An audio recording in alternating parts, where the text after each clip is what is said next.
Mobile येत मोठाले तुमच्याकडं इतका हरामखोर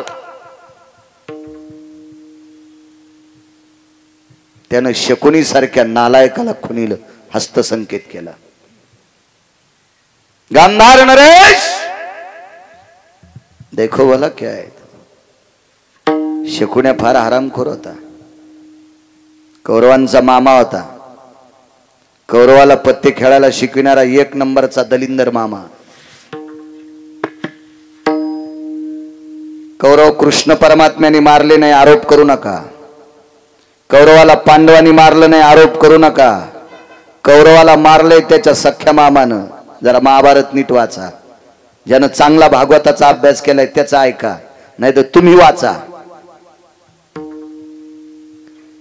बहिणीची 100ला 100 पोरं जर कोणी मारली असतील तर शकुनीनं मारली। शकुनीनं दुर्योधनाची मांडी दाबली। भाषे बुवा काय बघता, काय बघायला खाले तू? मामाश्री वहिनी साहेबाच्या चोळीची एक गाठ सुटली, वरी बघू नये म्हणून खाली बघतो। मूर्ख कुठला नाही ते त्याच्या डोक्यात भरवलं आणि शकुनीनं दुर्योधनाला बोलायला लावलं, बोल वाढ म्हणे तिला तू। आणि बघ दुर्योधन भडकला, वहिनी साहेब तूप वाढा। बऱ्यापैकी चांगली माणसं हरामखोराच्या संगतीत गेल्यावर वाईट होत असतात। आमची इथे एका बैलाला दावे खायचा नाद होता, जर्मन चराट खात होतं, ते कासरा खात होतं। संध्याकाळी 12-12:30 वाजता त्याचा कासरा चावून तुकडा करायचं आणि शेजाऱ्याची मक्का खाऊन यायचं।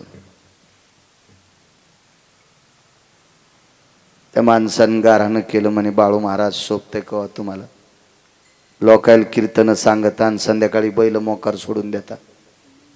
मान खाली घालायला लागली मला त्याचं ऐकलं। मी कीर्तनापुरतं सांगायलो, त्याच्या भंगिऱ्यात मकाला बैल घालायला मी इतका मूर्ख आहे का? कशाला जाऊ त्याच्या मक्कीत, कशाला बैल जाऊ देईल मी? पण कीर्तनापुरतं सांगायलो। गड्याला सांगितलं, गड्यानं रुमनं काढन त्या बैलाला खूप मारलं, वळा आले त्याच्या पाठीवर, कातडं गेलं त्याचं। दुसरा बैल हसू लागला, लय मका खातो का म्हणला दुसऱ्याची, आपल्या इथे कमी वैरण आहे का? कशाला जातो रे? बैल लय शहाणं। बैलान दुसऱ्या दिवशी चर्मन त्याचा कासरा खाल्ला आणि मग आपला खाल्ला आणि त्याला मका खाल नेलो। बरेच नालायक बैल चांगल्या बैलाला सोबती नेतात। मी बैल म्हणायलो, बैल तुम्ही इतका अंगाव घेऊ नका, मी बैल म्हणतोय बैल। काही बैलायला काहीच वाईट नात नसतो, पण नालायक बैल त्याला सोबती करतात। मला वाटतं नालायक बैलाच्या चांगल्या बैलानं नादी लागून दुसऱ्याची मका नाही हाणली पाहिजे। मालक रट्टे हाणीत असतो। मालक कोणता माहिती का? दक्षिणेचा। विठाला विठाला विठाला विठाला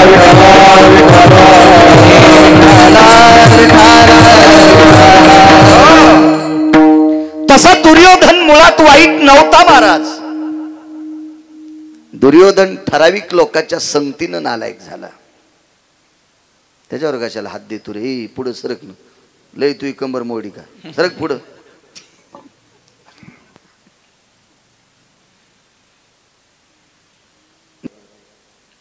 एकदा वनवासात असताना,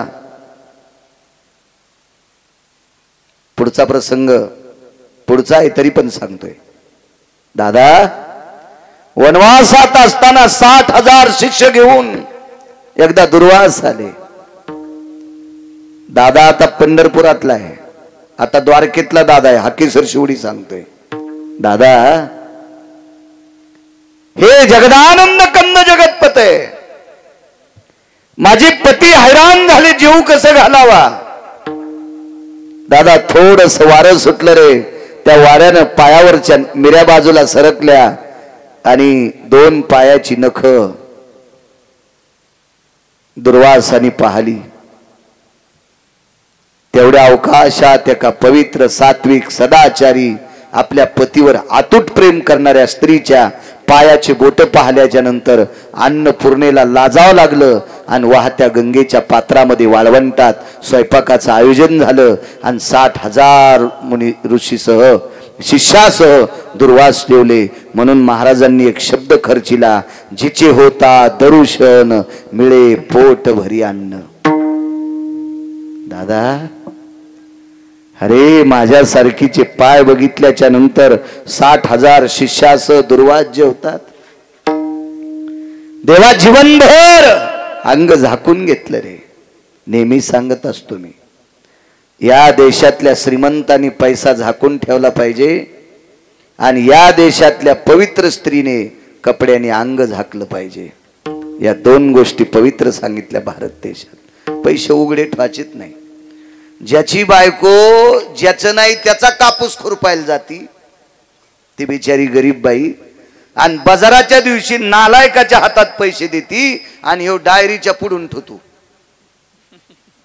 दुसऱ्याच्या मोटरसायकलला हात देऊन गाडीवर बसला, ब्रेकरवर मोटरसायकल आदळली, तिथं 3 नोटा पडल्या.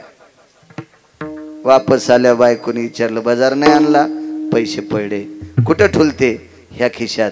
ती म्हणली, बायला मला नाही, त्याला म्हणली. मला कशी म्हणीन?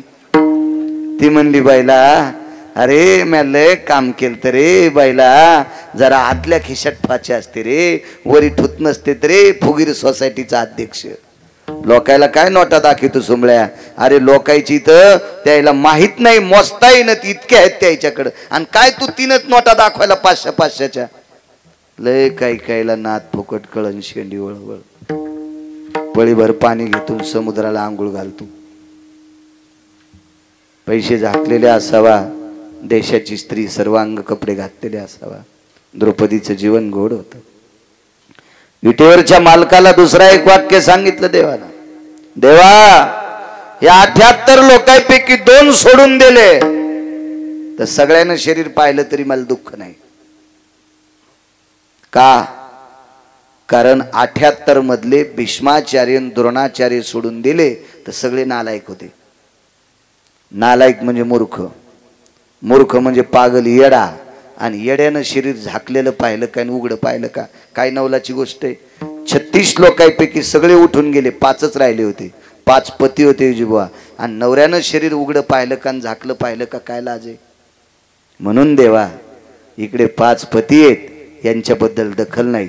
78 लोकांपैकी फक्त 2च लोकांना माझं शरीर दिसू नये, एक भीष्माचार्य आणि एक द्रोणाचार्य. पहा देवा पहा, बघा प्रयत्न करता आला असेल तर. वरची गाठ चोळीची सुटलेली, दुसरी गाठ सुटणार. तेवढ्या अवकाशात दुर्योधन जोरात बोंबलला, वहिनी! धर्माने भोया उचलल्या आणि द्रौपदीला खुणवलं, तूप वाढ. द्रौपदीच्या लक्षात आलं आपल्या आबरूची पर्वा पतीला दिसत नाही. इकडे बसलेली सगळी नालायकाचा कळस आहे, हरामखोरपणाचा कळस आहे सगळं. काय करावं?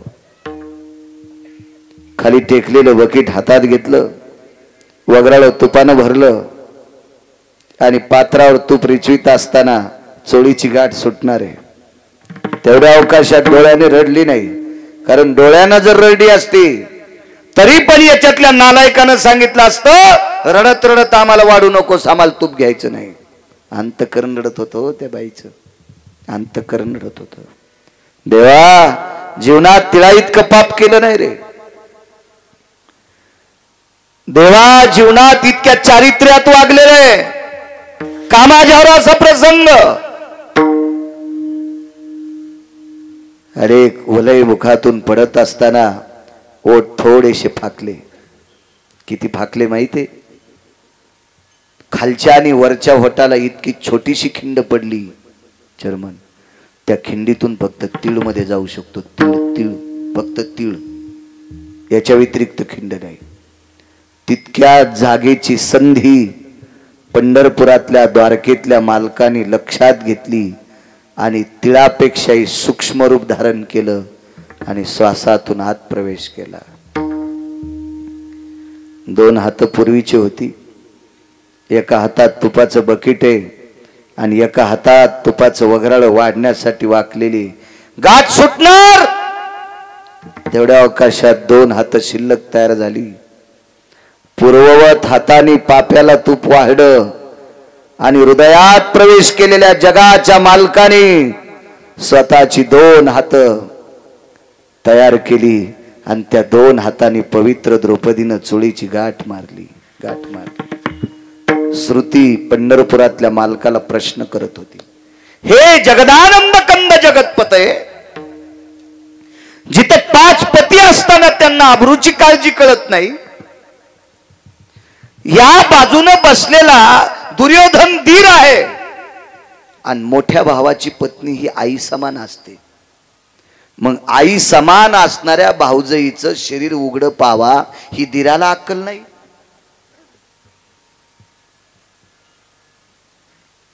महाराज, भाच्याची पत्नी ही लेकी समान असते. भाची सून ही पोराच्या बायको जशी सून असती तशी भाच्याची पत्नी सुद्धा लेकी समान असते. पोटच्या लेकी इतकी. अक्कल गहाण झालती का गांधार नरेशाची? कुठे गेली असेल अक्कल? जयद्रथ हा पांडवांचा चुलत मेहुणा आहे, सख्खा चुलत मेहुणा, दुर्योधनाचा सख्खा मेहुणा. आणि मेहुण्याच्या पत्नीचं शरीर उघड पाव, जयद्रथाची अक्कल कुठं मातीत गेली असेल का?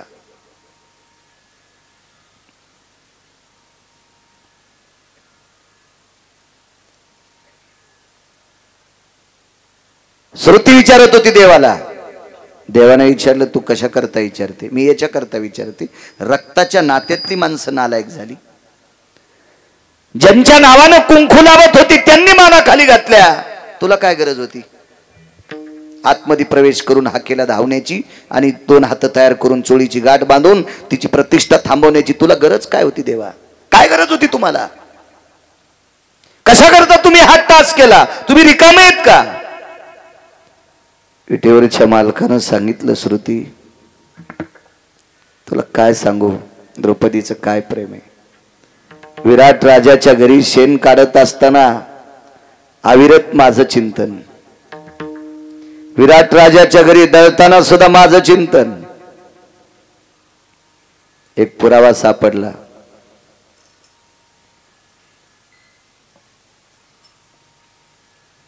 आपण फक्त एकच पुरावा पाहतो. अर्जुन झोपी गेल्याच्या नंतर अर्जुनाच्या अंगावरची रोम कृष्ण कृष्ण म्हणत होती.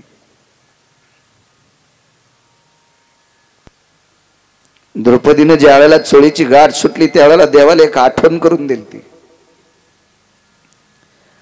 द्रौपदीचं सकाळी स्नान आटपल्याच्या नंतर द्रौपदी ज्या वेळेला हातात कंगवा घेऊन डोकं विंचरत होती त्यावेळेला कंगव्या वाट डोक्यातून गळालेली केस डोक्याचे एक न एक केस सापडत होती. कोणाला सापडू देत नव्हती. का? ही गोष्ट धर्माला माहित होती. आणि कौरवाच्या पक्षामध्ये कांतिप्रिया नावाची दासी होती. कांतिप्रिया नावाची दासी ही गांधारीची दासी होती. आणि गांधारीच्या दासीला माहित होतं अर्जुनाच्या अंगावरचे रोम कृष्ण म्हणतात झोपी गेल्यावर, आणि द्रौपदीच्या अंगावरचे रोम कृष्ण म्हणतात. 15 दिवस शिल्लक राहिले होते. 15 दिवस अज्ञातवासात. कांतिप्रियेला एके दिवशी विचारलं गांधारीनं, कांते, ब्रह्मज्ञानाचं स्वरूप होती कांती. हे कांते जी, या 15 दिवसात जर नाही पांडव सापडले तर पांडवाच्या पाठीमागे पंढरपुरातला मालक आहे, द्वारकेतला मालक आहे, माझे पोरं वाचत नाहीत. अज्ञातवासात पांडव सापडणं अत्यंत गरजेचे आहेत. कसे सापडते लो? पांडव अज्ञातवासात. पांडवांचं एक विशिष्ट प्रकारचं नाव आहे. पांडवांना नष्टचर्या म्हणून नाव होतं. नष्टचर्या. किती नष्ट सांगू तुम्हाला? इथे बसलेल्या प्रत्येक पुरुषाच्या छातीवर खोटे का होत नाही पण स्तन आहेत महाराज. अर्जुनाला नव्हते. अर्जुनाला खोटे पण स्तन नव्हते. एक नंबरचा नर. साडी नेसावं लागली हो, साडी नेसावं लागली. ब्रह्नडा व्हावं लागलं. ब्रह्नडा. ज्याच्या रथाचे चाक घासू नये याच्याकरता पृथ्वी एका इतीनं रथ आधार झेलित होती, इतका तत्ववादी धर्म कंक झाला हो, हिशोबनी झाला, चार्टेड अकाउंटंट झाला. काय ताकद असेल कल्पना करा. 48,324 दाशा जिच्या इथं भांडे घासीत होत्या ती शेण काढत होती. कांतीप्रिया नावाच्या दाशीनं सांगितलं, मालकीनबाई एक पर्याय आहे.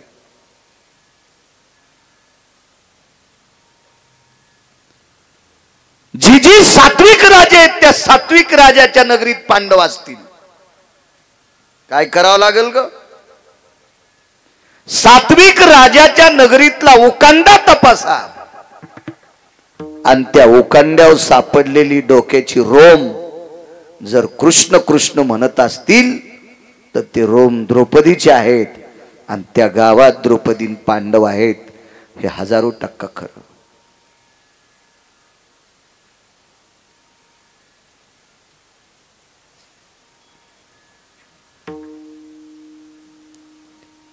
कलियुगामध्ये जनाबाईनं हात लावलेल्या गौऱ्या विठ्ठल विठ्ठल म्हणत होत्या. वैकुंठवासी माधव महाराज मगरांचा पुरावा आहे.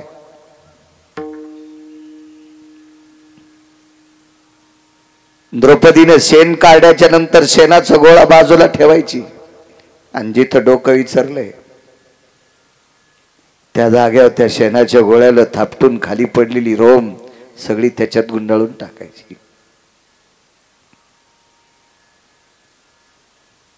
तुळशीच्या बाजूला एक शेकोटी असायची, त्या शेकोटीत त्या शेणाची गोळी वाळलेली टाकून द्यायची. धुरातून कृष्ण कृष्ण नाव येत होतं. घोरातून धुरातून काय सापडेल? विटेवरच्या मालकाला सांगितलं, देवा वनवासात भजन केलं रे आम्ही, तरी त्या देवासी आठवी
वनवासात भजन केलं रे प्रभू. देवा वनवासात भजन केलंय. श्रुतीला भगवान सांगत होते, श्रुती जिचं शरीर नाममय झालं होतं,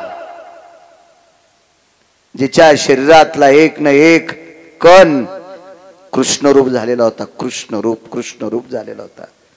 श्रुती जिच्या शरीराला सोडून खाली पडलेली डोक्याची रोम, रोम रोम पुराणाची भाषा आहे, डोक्याची गळालेली रोम ही सुद्धा कृष्ण कृष्ण म्हणत होती ग श्रुती. इतक्या पावन आणि पवित्र द्रौपदीचं शरीर नालायक जर कौरवाच्या लोकांनी पाहिलं तर